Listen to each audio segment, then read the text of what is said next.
ನಿನ್ ಬಾಪ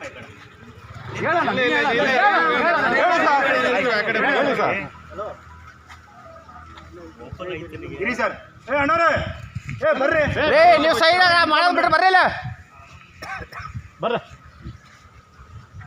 ನೀವು ರೈತರೇನಪ್ಪ ರೈತರಲ್ವಾ ಮತ್ತೆ ಬಂದ್ರೆ ಅಲ್ಲಲ್ಲ ರೈತರಲ್ಲ ಅಂದ್ಮೇಲೆ ಏನು ಬರ್ತೀರಿ ಬನ್ರಿ ಈ ಕಡೆ ಹೇಳೋಣ ಈ ಸಮಸ್ಯೆ ಏನು ತೇಜಗೌಡನಿಗೆ ಮರಿ ಕೊಟ್ಟಿಲ್ಲ ಇಲ್ಲ ದೇಶಗೌಡ ಒಬ್ಬರೇ ಅಂತಲ್ಲ ಸರ್ ಒಬ್ಬರೇ ಅಂತಲ್ಲ ಅವ್ರ ಒಬ್ಬರೇ ಅಂತಲ್ಲ ಇನ್ಯಾರು ಕೊಟ್ಟಿಲ್ಲ ಯಾರಿಗೂ ಕೊಟ್ಟಿಲ್ಲ ಸರ್ ಹೇಳ್ರಪ್ಪ ಯಾರ್ಯಾರು ಇದ್ದಾರೆ ಕೊಟ್ಟಿಲ್ಲ ಅವರು ನಿನಗೂ ಕೊಟ್ಟಿಲ್ಲ ನನಗೆ ಬೇಡ ಸರ್ ಮರಿ ನಾನು ರೈತ ಅಲ್ಲ ಸರ್ ಒಂದು ನಿಮಿಷ ನನ್ನಿಂದ ಇರ್ತಾರೆ ರೈತ ಅವ್ರು ಒಂದು ಮಾತಿಗೆ 100 ಸತಿ ನಾವು ವಾಪಸ್ ತಗೊಂಡಿದ್ದೀರಾ ಒಂದು ನಿಮಿಷ ದಯವಿಟ್ಟು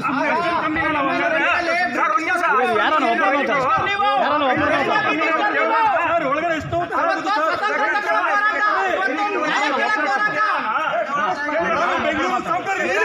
ಏನಕ್ಕೆ ಸಾಫ್ಟ್ವೇರ್ ಇಂಜಿನಿಯರ್ ಏನಕ್ಕೆ ಮಾಡ್ತಾ ಇಲ್ಲ ನಾನೊಬ್ಬ ರೈತ ಅಂತ ನಮ್ಮಪ್ಪ ರೈತ ಸಾಫ್ಟ್ವೇರ್ ರೈತ ಅಂತ software engineer working as farmer existing ನಾವೇನಾದ್ರು ಇಲ್ಲ ಅಂತ ಸರ್ ನಿಮ್ಮಿಂದ ಎಲ್ಲ ನಾವಿದ್ದೀವಿ ಸ್ಟೇಟ್ ಆಗಿರೋ ರೈತರೆಲ್ಲ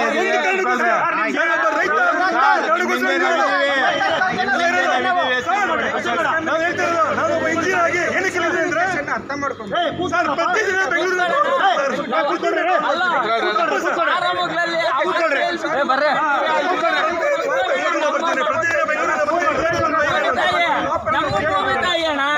ಪ್ರತಿದಿನ ಬೆಂಗಳೂರಿಂದ ಬರ್ತಾನೆ ನಾನು ಒಬ್ಬ ರೈತ ಮಾಡ್ಬೇಕು ಅಂತ ಅಪ್ಪ ನಿನ್ ಸಮಸ್ಯೆ ಇದ್ರೆ ನಮ್ ಸಂಘ ಇವಾಗ ಸ್ಟೇಟ್ ಸಂಘ ಇದೆ ಯೋಚನೆ ಮಾಡಬೇಡ ಸಂಘ ಇದೆ ಇನ್ನ ಸಂತೋಷ ಆಯ್ತು ಇವರಿಬ್ಬರಿಗೂ ಕೂಡ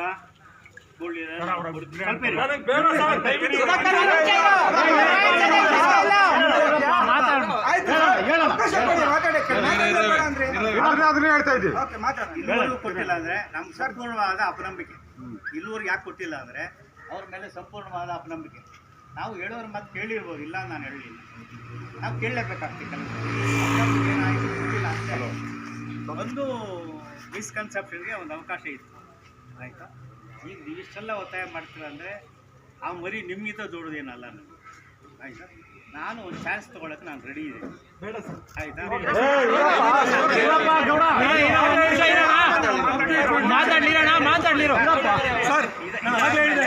ನಿಮಗೆ 1 ಲಕ್ಷ ಆಗೋ ಕೆಪಾಸಿಟಿ ಇದೆ ನಾನೊಬ್ಬ ರೈತ ನನ್ನ ಕೈಲಿ 5,000 ಆಗೋ ಕೆಪಾಸಿಟಿ ನನಗೂ ಇದೆ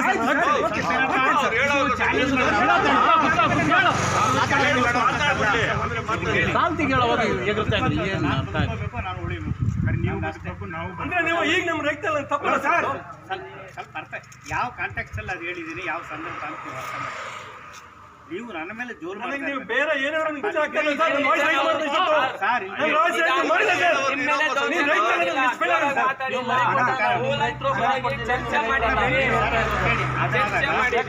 ದುಡಿದು ನಿಮ್ಗೆ ಕೊಡ್ಬೇಕು ನಾವು ಆಳುಗಳು ಬೇಡ ನೀವು ಅದೇ ರೀತಿ ಬೋರ್ಡ್ ಅಲ್ಲೇ ನಾವು ರೈತರಲ್ಲ ಇನ್ನು ಇವ್ರ ಹತ್ರ ನಾವು ರೈತರನ್ರಿ ರೈತರು ಇವ್ರು ಅಲ್ಲಿ KPFE ಬೋರ್ಡ್ ಅಲ್ಲೇ ನಾವಲ್ಲ ನಿಜವಾದ ರೈತರು ರೈತರು ಇವ್ರಾಗ್ಬಿಟ್ಟಿದ್ದಾರೆ ರೈತರು ಇವ್ರಾಗಿದ್ಕೆ ನಮ್ಮನ್ನ ಗುಲಾಮರಾಗಿ ನೋಡಿದ್ಕೆ ಇವ್ರಾಗ ಇವತ್ತು ಆ ಮಾತಂದಿದ್ದು ನಾವು ರೈತರಲ್ಲ ಅಂತ ಸರ್ ಅಂದಿದ್ದು ಹೌದ್ರಿ ನಿಮ್ KPFE ಬೋರ್ಡ್ ಅಲ್ಲ ನಾವು ರೈತರಲ್ಲ ನಾವು ನೀವು ಅನ್ಕೊಂಡಿದ್ದು ನಿಜ ನೀವೇ ಹೇಳಿದ್ದು ನಾವ್ ಅನ್ಕೊಂಡಿರೋದಲ್ಲ ಸರ್ ಇನ್ನು 15 ದಿನ ರೈತರು ಏನೋ ತೋರಿಸ್ತೀರಿ ಸರ್ ಇನ್ನು 15 ದಿನ ರೈತ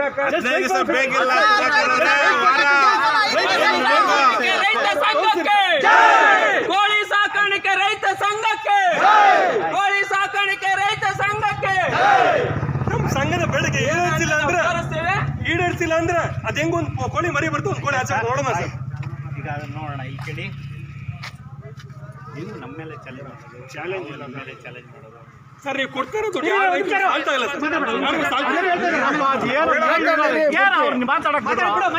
ಒಂದು ನಿಮಿಷ ಮಾತಾಡಲಿ ಅವರು ಹೇಳ್ತಾ ಇದ್ದೀರಿ ಅವರಿಬ್ಬರಿಗೂ ನಾವು ಕೊಡ್ತೀವಿ ಅದ್ರ ಪರಿಣಾಮಗಳ ಮುಂದೆ ಏನಾನ ಆದರೆ ನೀವು ನನಗೆ ಜವಾಬ್ದಾರರಾಗಿರ್ಬೇಕು ನನ್ನ ಸಹಾಯಕ್ಕೆ ನೀವು ಬರಬೇಕು ವ್ಯತ್ಯಾಸಗಳಾದರೆ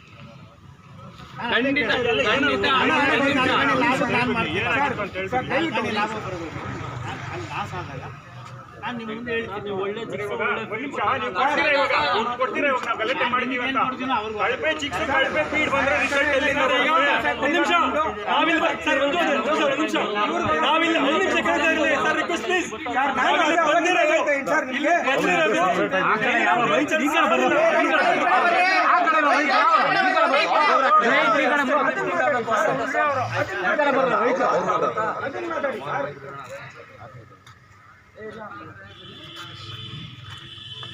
ಹೀಗಿದೆ ಅರ್ಥ ಆಯ್ತಾ?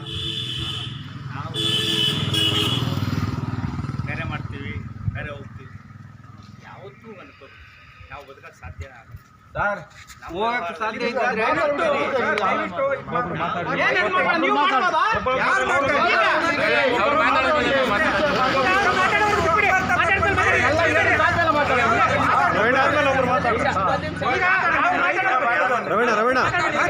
ರವೀಣ ಆಮೇಲೆ ಒಂದು ನಿಮಿಷ ರೀ ಫಸ್ಟ್ ಅವ್ರು ಏನೇನು ಹೇಳ್ತಾರೆ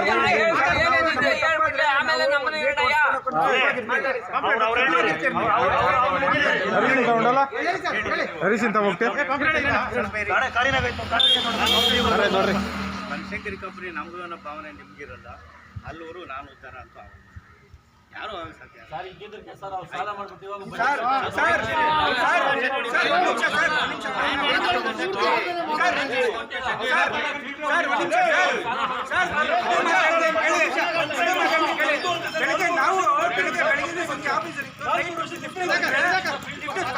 ಫಾರಂ ನಾವು ಮನೇಲಿ ಮಲ್ಕೊಂಡಿಲ್ಲ. ನಮ್ಮ ಜೊತೆಲಿ ಇದಾರಲ್ಲ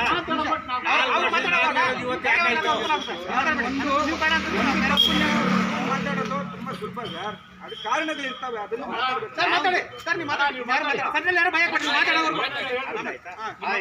ಪ್ರಾಬ್ಲಮ್ ಏನೋ ಅದನ್ನ ಸಾಲ್ವ್ ಮಾಡ್ತೇವೆ, ತೊಂದರೆ ಏನಿಲ್ಲ.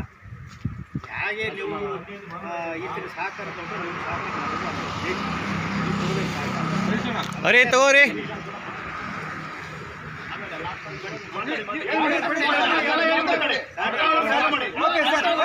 ಆಯ್ತು. ಓಕೆ, ನಾವು ಮಾತಾಡ್ತಿದ್ರಿ ನಿಮ್ಮೆಲ್ಲರ ಮುಂದೆ ನಿಮ್ಮ ಮುಂದೆ ಹೇಳಿದ್ರಿ ನಾವು. ಆಯ್ತು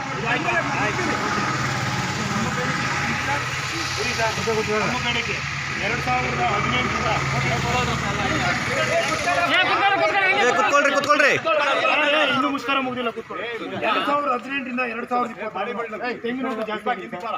ತೆಂಗಿನ ಒಟ್ಟು ಬೆಡ್ ರೇಟ್ ಜಾಸ್ತಿ ಆಗಿದೆ. ಆಮೇಲೆ ಇದ್ದಿನ ರೇಟ್ ಜಾಸ್ತಿ ಆಗಿದೆ, ಸುಣ್ಣದ ರೇಟ್ ಜಾಸ್ತಿ ಆಗಿದೆ. ಮರಿಗೆ ಫಸ್ಟ್ ದಿನ ಹಾಕುವಂತ ನ್ಯೂಸ್ ಪೇಪರ್ ರೇಟು ಜಾಸ್ತಿ ಆಗಿದೆ. ಅವತ್ತು ಕೊಡುವಂತ ಬೆಲ್ಲ, ವಿದ್ಯುತ್ ಬೆಲೆ, ಯೂಸ್ ಮಾಡುವಂತ ನೀರು ಪ್ರತಿಯೊಂದು ಜಾಸ್ತಿ. ಲೇಬರ್ಗೆ 1 ರೂಪಾಯಿ ಇತ್ತು, 2 ರೂಪಾಯಿ ಕೊಡ್ತಾ, ಇಲ್ಲಾಂದ್ರೆ ಅವ್ರು ಬರಲ್ಲ. ಹೆಣ್ಣಿಗೆಲ್ಲ ಗೊತ್ತಿದೆ ಮಾಡ್ಬೇಕು. ಅವ್ರಿಗೆಲ್ಲ ಇದ್ಕೊಂಡು ಅಕ್ಕಿ, gas, room, current bill, 24x7 water, ಅವ್ನು ಗ್ಯಾಸ್ ಕೇಳಿದ್ರೆ ಗ್ಯಾಸು, ಫ್ಯಾನ್ ಕೇಳಿದ್ರೆ ಫ್ಯಾನು, ಮಂಚ ಕೇಳಿದ್ರೆ ಮಂಚ. ನಿಮ್ಮ ಸೂಪರ್ವೈಸರ್ ಬಂದ್ರೆ ಮಂಚನೂ ಕೊಡಬೇಕು, ಮುದ್ದೆನೂ ಕೊಡಬೇಕು, ಬೆಡ್ಶೀಟು ಕೊಡಬೇಕು, ಎಲ್ಲ ಕೊಟ್ಟು ನಾವು ಇಷ್ಟು ಮಾಡ್ತಾ ಇದ್ವಿ. ನಮಗೆ ನೀವು ಕೊಡೋದು 3 ರೂಪಾಯಿ 4 ರೂಪಾಯಿ ನಮ್ಗೆ ಸಾಲ್ತಾ ಇಲ್ಲ. ನಮಗೆ ಮಿನಿಮಮ್ ಬೇಕಾದ್ರೆ 12 ರೂಪಾಯಿ ಬೇಕು. ಇದು ನಿಮ್ಮೊಬ್ಬರಿಗೆಲ್ಲ all over Karnataka and Tamil Nadu. ಮತ್ತು ಕಡ್ಡಾಯವಾಗಿ ವರ್ಷಕ್ಕೆ 6 ಬ್ಯಾಚ್ ಕೊಡಬೇಕು. 6 ಬ್ಯಾಚ್ ಕಡ್ಡಾಯವಾಗಿ ಕೊಡಬೇಕು. ಕೋಳಿ ತುಂಬ ಸ್ಟಾರ್ಟ್ ಮಾಡಿದ್ಮೇಲೆ 3 ಡೇಸಲ್ಲಿ ಕೋಳಿ ಖಾಲಿ ಮಾಡ್ತೀವಿ. ನೀವು ಇವತ್ತು ಇಟ್ಬಿಟ್ಟು ಶನಿವಾರ ತುಂಬ್ತೀರಿ, ಭಾನುವಾರಲ್ಲಿ ಮಾರ್ಕೆಟಿಂಗ್ ಇಲ್ಲ, ನಾನು ಯಾವುದೋ ನೆಕ್ಸ್ಟ್ ಶನಿವಾರ ತುಂಬ್ತೀನಿ ಅಂದರೆ ಅಷ್ಟೊತ್ತು ಮಾತಾಡಲಿಕ್ಕೆ ಇಟ್ಕೊಂಡು ಹೋಗ್ತದೆ. ಇಲ್ಲ ಕಟ್ ಫೀಡಿಂಗ್ ಇರಲ್ಲ, ಇಲ್ಲ ಆಮೇಲೆ ಫೀಡ್ ತಿನ್ನಲ್ಲ ಕೋಳಿ, ಎಲ್ಲ ಓಡಾಡ್ಬಿಟ್ಟು ಆದ್ಬಿಟ್ಟಿರ್ತಾರೆ. ಈ ಥರ ಪ್ರಾಬ್ಲಮ್ಸ್ ಬರುತ್ತೆ. ಮತ್ತು ವೀಕ್ಸು ಸರ್, ಯಾವುದೇ ಕಾರಣಕ್ಕೂ ವೀಕ್ಸ್ ಕೋಳಿನ ಕಂಪ್ನಿಗಳ ಮೇಲೆ, ಲೇಬರ್ಗಳ ಮೇಲೆ ಇದು ಫಾರ್ಮರ್ ಹಾಕ್ಬಾರ್ದು. ರೈತರು ಯಾವುದೇ ವೀಕ್ಸ್ಗೆ ರೈತರು ಹೊಣೆ ಜವಾಬ್ದಾರಲ್ಲ. ಕೋಳಿ ಚೆನ್ನಾಗಿರೋ ಕೋಳಿಗೂ ನೀವೇ ಜವಾಬ್ದಾರರು, ಕುಂಟು ಕೋಳಿಗೂ ನೀವೇ ಜವಾಬ್ದಾರರು, ಕತ್ತು ಹಿಂಗಿರೋದಕ್ಕೂ ನೀವೇ ಜವಾಬ್ದಾರು. ಚೆನ್ನಾಗಿರೋ ಕೋಳಿ ಮಾತ್ರ ನೀವು ಎತ್ಕೊಳ್ತೀರಾ, ಕುಂಟು ಕೋಳಿಗಳನ್ನ ಯಾಕೆ ರೈತರಿಗೆ ಹಾಕ್ತೀರಾ? ಮೋಸ ತಾನದು ಆಗಲ್ ದರೋಡೆ. ಮತ್ತು ಫೀಡ್ ಶಿಫ್ಟಿಂಗು, ನೀವು ಫೀಡ್ ಕೊಡ್ತೀರಾ, ನಿಮ್ಮ ಫೀಡ್ ನೀವು ಎತ್ಕೊಂಡೋಗಿ. ನಮ್ಮ ರೈತರಿಗೆ ಬೇರೆ ಕಡೆ ಶಿಫ್ಟ್ ಮಾಡಬೇಡ್ರಿ ಅಂತ ಹೇಳ್ಬಾರ್ದು, ರೈತನಾಗ ಹಾಕ್ಬೇಕು. ಓಕೆ, ಅರ್ಥ ಆಯ್ತಾ ಸರ್? ಮೆಡಿಸನ್ಸು ಯಾವುದೇ ಕಾರಣಕ್ಕೂ ರೈತರ ಕಡೆಯಿಂದ ಮೆಡಿಸಿನ್ಸ್ ಹಾಕ್ಸ್ಬಾರ್ದು. ನಿಮ್ಮ ಕೋಳಿ, ನಿಮ್ಮ ಫೀಡು, ನಾವೇನಿದ್ರು ನಿಮ್ಮ ಹತ್ರ ಟೈ ಅಪ್ ಆಗಿದ್ದೀವಿ, ನೀವು ಕೊಡೋ ಒಂದು ಅಗ್ರಿಮೆಂಟ್ ಪ್ರಕಾರ ವರ್ಕ್ ಮಾಡಬೇಕು, ಅದ್ರ ಪ್ರಕಾರ ನಾವು ವರ್ಕ್ ಮಾಡ್ತಾಯಿದ್ದೀವಿ. ನಮ್ಮ ಓನ್ ಅಮೌಂಟಿಂದ ನಾವು ಯಾಕೆ ಹಾಕಬೇಕು? ಕರಿಗೆ ಹಾಕ್ತೀವಿ, ಇದ್ಲಿಕ್ಕೆ ಹಾಕ್ತೀವಿ, ಗ್ಯಾಸ್ಗೆ ಹಾಕ್ತೀವಿ, ಸುಣ್ಣಕ್ಕೆ ಹಾಕ್ತೀವಿ. ಇರಿ ಸರ್, ನಾನು ಮಾತಾಡ್ತೀನಿ. ನೀವು ಮಾತಾಡೋ ಟೈಮಲ್ಲಿ ನಾನು ಮಾತಾಡಿಲ್ಲ. 1000 ಅಡಿ 1,500 ಅಡಿ ಬೋರ್ ಹಾಕಿ ನೀರಿಟ್ಟು ನೀವು ಕೋಳಿನ ದೊಡ್ಡದು ಮಾಡಿ ನೀವು ಕೊಡೋ 50 ಗ್ರಾಮ್ನ 2.5 kg ಮಾಡ್ಕೊಡ್ತೀವಿ. ಹಂಗಿದ್ಮೇಲೆ ನಿಮ್ಮ ಕೋಳಿ ನೀವು ಎತ್ಕೊಳೋದು, ನಿಮ್ಮ ಫೀಡ್ ನೀವು ತೊಗೊಳೋದು. ಒಳ್ಳೆ ಫೀಡ್ ಕೊಡಬೇಕು, ಒಳ್ಳೆ ಗುಣಮಟ್ಟದ ಕೋಳಿ ಕೊಡೋದು. ಚಿಕ್ಸು ಆಮೇಲೆ ರೈತರಿಗೆ ಕೋಳಿ ಕೊಡಲ್ಲ ಅಂದರೆ ಇವತ್ತು ನಡೆದಿ ಸಮಸ್ಯೆ ಏನು ಕೊಡಲ್ಲ ಅಂದ್ಬಿಟ್ಟು ಓಪನ್ ಅಪ್ ಆಗಿ ಹೇಳ್ಬೇಕು. ಯಾಕೆ ಕೊಡ್ತಾ ಇಲ್ಲ? ಅವ್ನು ಫೀಡ್ ಕಡಿತಾವನ ಇಲ್ಲ ಫೀಡ್ ಕಡಿತಾ ಇದ್ದಾನ, ಕೋಳಿ ಮಾರ್ತಾ ಇದ್ದಾನ, ಇಲ್ಲ ಕೋಳಿ ಬಿಟ್ಕೊಂಡಿದ್ದಾನೆ ಎಕ್ಸ್ಟ್ರಾ, ಅದನ್ನ ನಮ್ಮನ್ನ ಇದ್ರೆ ನಮ್ಮ ನಾಯಕರು ನಾವು ಇದ್ದೀರಿ, ಅಧ್ಯಕ್ಷರು ಸಂಘಕ್ಕೆ ತಿಳಿಸಿ. ಸರ್ ಇವತ್ತು ಇನ್ಫಾರ್ಮೇಶನ್ ಬಂದೈತೆ, ನಾವು ಅದನ್ನ ಕಂಟಿನ್ಯೂ ಮಾಡಿ ಇನ್ಫಾರ್ಮ್ ಮಾಡಬೇಕು. ನಮ್ಮ ಹತ್ರ ಬರೋದೇ ಇಲ್ಲ. ಆಯ್ತು ಸರ್, ಆ ಥರ ಹೇಳ್ತೀನಿ ಕೇಳಿ. ಎಲ್ಲ ರೈತರು ಮನೆ ಯಾವ ತಾನೇ ಕದಿಗೆ ಹೋಗ್ತಾನೆ ಸರ್? ಯಾವ ತಾನೇ ಕದಿಗೆ ಹೋಗ್ತಾನೆ?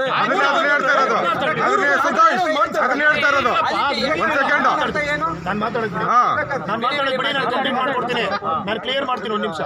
ರೈತರಿಗೂ ಅಷ್ಟೇ ನನ್ನ ಮನವಿ, ಯಾವುದೇ ಕಾರಣಕ್ಕೂ ಕೋಳಿ ಕಳ್ತನ ಮಾಡಬಾರ್ದು, ಫೀಡ್ ಮಾಡಬಾರ್ದು. ಆ ಥರ ಏನಾದ್ರೆ ಅವ್ರು ಬಂದು ನಮ್ಮ ಕಂಪ್ಲೇಂಟ್ ಮಾಡಿದ್ರೆ ನಾವಂತ ರೈತರಿಗೆ ಸಪೋರ್ಟ್ ಮಾಡಲ್ಲ. ಬೇಡ, ನಿಮ್ಮ ಮುಂದೆ ಹೇಳ್ತಾ ಇದೀವಿ ಸರ್. ನೀವು ಆಲ್ರೆಡಿ ಹೇಳಿದ್ರಿ, ತೊಂದರೆ ಆದರೆ ನೀವು ನಮ್ಮ ಕೈ ಜೋಡಿಸ್ಬೇಕು ಅಂತ. ಅದಕ್ಕೆ ನಾವು ರೆಡಿ. ಎಲ್ಲ ರೈತರ ಮುಂದೆ ಹೇಳ್ತಾ ಇದೀವಿ, ನಾವು ರೆಡಿ. ನಾವು ಸಪೋರ್ಟ್ ಇರ್ತೀವಿ. ಹೆಂಗೆ ಒಬ್ಬ ರೈತನ ಪರವಾಗಿ ನಾವು ಬಂದು ಇಚ್ಛೆ ನಿಂತಿದ್ವು, ಅದೇ ನಿಮ್ಮ ಪರವಾಗಿ ನಾವು ಬಂದು ನಿಂತ್ಕೊಳ್ತೀವಿ. ಅವತ್ತು ನೀವು ಬಂದಿಲ್ಲ ಅಂದರೆ ನಮ್ಮ ನಂಬರ್ಗಳಿದೆ. ನೀವು ಅವತ್ತು ದೊಡ್ಡ ದಾಣೋ, ರೌಡಿನೋ, ರೈತನೋ, ಕಳ್ಳನೋ, ಪಿಳ್ಳಿನೋ ಅವತ್ತು ಬಂದಿದ್ರಲ್ಲಪ್ಪ, ಇವತ್ತು ಬನ್ನಿ ಅಂತ ಕರೀರಿ, ನಾವು ಬರ್ತೀವಿ. ನಮ್ಮ ಬೇಡಿಕೆ ನೀವು ಪೂರೈಸಬೇಕು. ಆ ಥರ ಇದ್ರೆ ನಾವು ಬರ್ತೀವಿ ಸರ್. ಇರಿ, ನಾನು ಹೇಳ್ಬಿಡ್ತೀನಿ. ಆಮೇಲೆ ಅಗ್ರಿಮೆಂಟು ಸರ್, ಅಗ್ರಿಮೆಂಟು ಕನ್ನಡದಲ್ಲೇ ಇರಬೇಕು ಸರ್. ಯಾರು 2ನೇ ಕ್ಲಾಸ್ 3ನೇ ಕ್ಲಾಸ್ ಅನುಕೂಲ ಕೊಡಬೇಕು. ಯಾಕಂದ್ರೆ ಲಕ್ಷಾಂತರ ರೂಪಾಯಿ, ಕೋಟ್ಯಾಂತರ ರೂಪಾಯಿ ಜಮೀನ ನಿಮಗೆ ನಾವು ಚೆಕ್ಗಳು ಕೊಟ್ಟು ಅಗ್ರಿಮೆಂಟ್ ಹಾಕೊಟ್ಟಿರ್ತೀವಿ. ಏನೋ ಒಂದು ತೊಂದರೆ ಆಗ್ಬೋದು, ಓಕೆನಾ? ಒಟ್ಟು ಕುಟುಂಬದಲ್ಲಿ ಜಮೀನುಗಳಿರ್ತವೆ. ಯಾರೋ ಒಬ್ಬರು ಸೈನಿಂದ ಫ್ಯಾಮಿಲಿಗಳು ಹಾಳಾಗಬಾರ್ದು. ನಾವು ಕೋಳಿ ಮೇಯಿಸೋದ್ರೆ ನಮ್ಮ ಫ್ಯಾಮಿಲಿಗೆ ಚೆನ್ನಾಗಿರಲಿ, ನಮ್ಮ ಸಂಸಾರ ಚೆನ್ನಾಗಿರಲಿ ಅಂತ ಕೋಟ್ಯಾಂತರ ರೂಪಾಯಿ ಜಮೀನು ನಾವು ನಿಮ್ಮ ಕೈಯಲ್ಲಿ ಕೊಟ್ಬಿಟ್ಟು ನಾವು ಅದನ್ನು ಮಾಡೋಕ್ಕಾಗಲ್ಲ. ನಮ್ಗೆ ಕನ್ನಡದಲ್ಲಿ ಸ್ಪಷ್ಟವಾಗಿ, ನಾವು ಇಂಗ್ಲೀಷ್ ಓದೋಕೆ ಬರುತ್ತೆ, ನಾವು ಎಜುಕೇಟೆಡ್, ಬಟ್ ನಮ್ಮ ಕರ್ನಾಟಕದ ಲ್ಯಾಂಗ್ವೇಜಲ್ಲಿ ಅಗ್ರಿಮೆಂಟ್ಸ್ ಇರಬೇಕು. ರಿಜಿಸ್ಟ್ರೇಷನ್ಸ್ ಕೂಡ ಇವತ್ತು ಕರ್ನಾಟಕ ಇದರಲ್ಲಿ ಜಮೀನು ಮಾರಾಟ ಮಾಡಲಿ ತಗೊಂಡ್ಲಿ ಕನ್ನಡದಲ್ಲೇ ಇರುತ್ತೆ. ಹಂಗಾಗಿ ಇಲ್ಲಿ ಕನ್ನಡದಲ್ಲೇ ಇರಬೇಕು. ಇದು ನಮ್ದೊಂದು ಬೇಡಿಕೆ. ಆಮೇಲೆ ಇಂಟಿಗ್ರೇಷನ್ ಕಂಪ್ನಿ ಮತ್ತು ಇಂಟಿಗ್ರೇಷನ್ ಕೋಳಿಗಳವ್ರಿಗೆ ಏನಾದರೂ ತೊಂದರೆಗಳಾದರೆ ಇವಾಗ ನಾವು ನೋಡಿ ಮಾತುಕತೆ ಮಾಡ್ತಾ ಇದ್ದೀವಿ. ಮಾತುಕತೆಗೆ ನೀವು ಅವಕಾಶ ಮಾಡಿಕೊಡ್ಬೇಕು. ಯಾರು ತಪ್ಪಿದೆಯೋ ಆ ತಪ್ಪನ್ನ ಪಾಲಿಸಿ ಒಂದು ಅದಕ್ಕೆ ನ್ಯಾಯಬದ್ಧವಾದ ನ್ಯಾಯ ದೊರಕಿಸಿ ಮುಂದೆ ಆಗೋದ್ರ ಬಗ್ಗೆ ಯೋಚನೆ ಮಾಡೋದಕ್ಕೆ ನೀವು ಜಾಗ ಕೊಡಬೇಕು. ನಿಮ್ಮನ್ನು ಯಾರು ಬಂದ್ಬಿಟ್ಟು 5 ಲಕ್ಷ ಕೊಡಿ, 10 ಲಕ್ಷ ಕೊಡಿ, ನಾನು ಕಮಿಷನ್ ಕೊಡಿ ಅಂತ ಯಾವನು ಬರಲ್ಲ. ಕಂಪ್ನಿಯವರು ಕೊಡ್ಬಾರ್ದು. ಓಪನ್ ಬಂದು ನಾನು ಏಜೆನ್ಸಿ, ನಾನು ಖಜಾಂಚಿ ದುಡ್ಡು ಕೇಳಿದ್ರೆ ಕೊಡಬೇಡಿ. ನಾನು ಅಧ್ಯಕ್ಷ ಅಂತ ಬಂದ್ರೆ ಯಾರು ಕೊಡ್ಕೊಡ್ದು. ಎಲ್ಲ ಮೀಡಿಯಾವ್ರು ನಾನು ಅದನ್ನೇ ಹೇಳೋದು, ಯಾರಿಗೂ ದುಡ್ಡು ಕೊಡಬೇಡಿ. ಅದೇ ದುಡ್ಡನ್ನ ರೈತರು ಕೊಡಿ. 12 ರೂಪಾಯಿ ರೈಟ್ ರೈಸ್ ಮಾಡಿಕೊಡಿ. ನಾವು ಅದನ್ನೇ ಕೇಳ್ತಾ ಇರೋದು. ನಾವುಗೆ ಖರ್ಚು ಬರ್ತಾ ಇರೋದೆ 6 ರಿಂದ 7 ರೂಪಾಯಿ ಖರ್ಚು ಬರ್ತಾ ಇದೆ.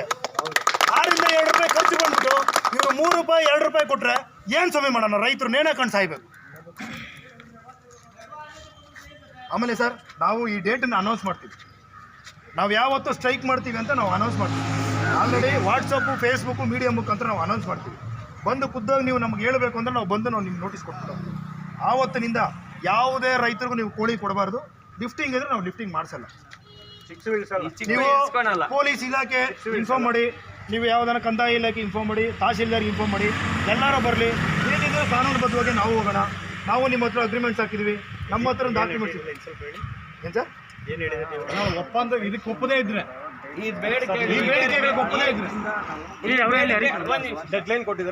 ಬೇಡಿಕೆಗಳು ನಾವೇನು ತಿಳಿಸಿರ್ತೀವೋ ಅದು ಈಡೇರಲಿಲ್ಲ ಅಂದ ಪಕ್ಷದಲ್ಲಿ ನಾವು ಸ್ಟ್ರೈಕ್ಗೆ ಹೋಗ್ತೀವಿ, ಅನೌನ್ಸ್ ಮಾಡ್ತೀವಿ. ಚಿಕ್ಸ್ ಇಳಿಸ್ಕೊಳೋದು ಇಲ್ಲ ನಾವು, ಯಾಕಂದರೆ ವರ್ಕೌಟ್ ಆಗಲ್ಲ. ಇರೋ ಕೋಳಿ 12 ರೂಪಾಯಿ ಏನಿದೆ ಅದು ಕೊಟ್ಟು ಬೇಕಾದರೆ ನೀವು ತಿಳಿಸ್ಕೋಬೇಕು. ಕರ್ನಾಟಕದಾದ್ಯಂತ ನಿಮ್ದು ಎಲ್ಲ ತಮಿಳ್ನಾಡು ನಡೀತಾ ಇದೆ. ಆಲ್ರೆಡಿ ಇನ್ನ ನಡೀತಾ ಇದೆ. ಡಿಸ್ಕಷನ್ ನಡೀತಾ ಇದೆ. ಡಿಸ್ಕಷನ್ ನಡೀತಾನೆ ಇದೆ. ತಗೊಳ್ಳಿ, ಇಟ್ಕೊಳ್ರಿ.